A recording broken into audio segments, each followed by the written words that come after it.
There are several ways in which the Penguin more than likely sets up the events of The Batman, Part 2.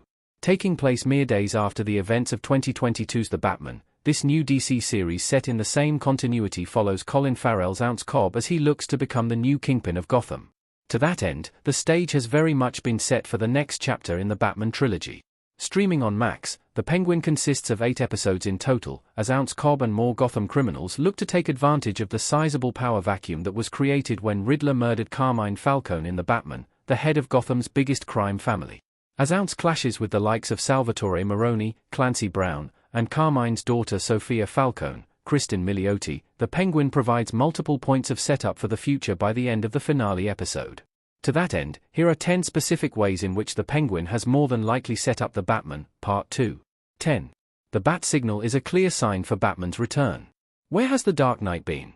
One of the most obvious points of setup for The Batman, Part 2 comes at the very end of The Penguin Episode 8. Living in a penthouse like he always promised his mother he'd one day get, Ounce dances with his girlfriend Eve Carlo, who tells Cobb that nothing is standing in his way. Ironically, this is right before the camera pans outside over Gotham just as the bat signal is turned on.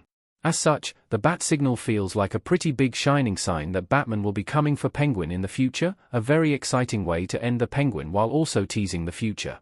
The bat signal also generates the question as to where the Dark Knight was for the entirety of this new DC series, as Ounce pitted multiple gangs against each other before collective sights were set on Cobb himself, resulting in several murders and ultimately the destruction of an entire city block. That said, there are some compelling theories and clues in the Penguin and its promotional material that suggest Batman has been missing since the events of The Batman, and that his absence goes well beyond simple negligence. If that's the case, one can imagine that The Batman, Part 2 will provide the answers just like he'd always dreamed. Penguin's cold and uncompromising ambition did get him the throne of Gotham's criminal underworld. The Maronis and Falcones are no more thanks to Ounce, meaning that he's now one of the biggest powers and voices in Gotham, legitimately or otherwise. To that end, one can imagine that the Penguin will be well and truly established as the Kingpin of Gotham when The Batman, Part 2 releases. Perhaps he'll build a brand new iceberg lounge where he can conduct his business. Keeping that in mind, it's certainly possible that the Penguin himself could be a primary villain of The Batman, Part 2 at a more unified criminal underworld in Gotham. Former deputies as new heads with loyalty to Penguin. A core reason why Ounce Cobb was able to get the upper hand against Sophia Falcone by the Penguin's end was due to secret alliances made with Gotham's other gangs and their deputies. Offering them shots to take out the current leaders and take command for themselves, the Penguin has created an impressive alliance with all the city's gangs, their new leader all expressing loyalty to him as the man who convinced them to take a chance and take a piece of the Gotham underworld for themselves, just like Ounce had been doing for the entire DC series. 7. Bella Real is preparing an anti-corruption initiative. The mayor-elect means business. It's also confirmed in the Penguin that mayor-elect Bella Real, Jamie Lawson, has big plans for Gotham City. Despite being shot by Riddler's followers at the end of The Batman, Real intends to push forward with a major anti-corruption initiative, wanting to change Gotham for the better from the inside out.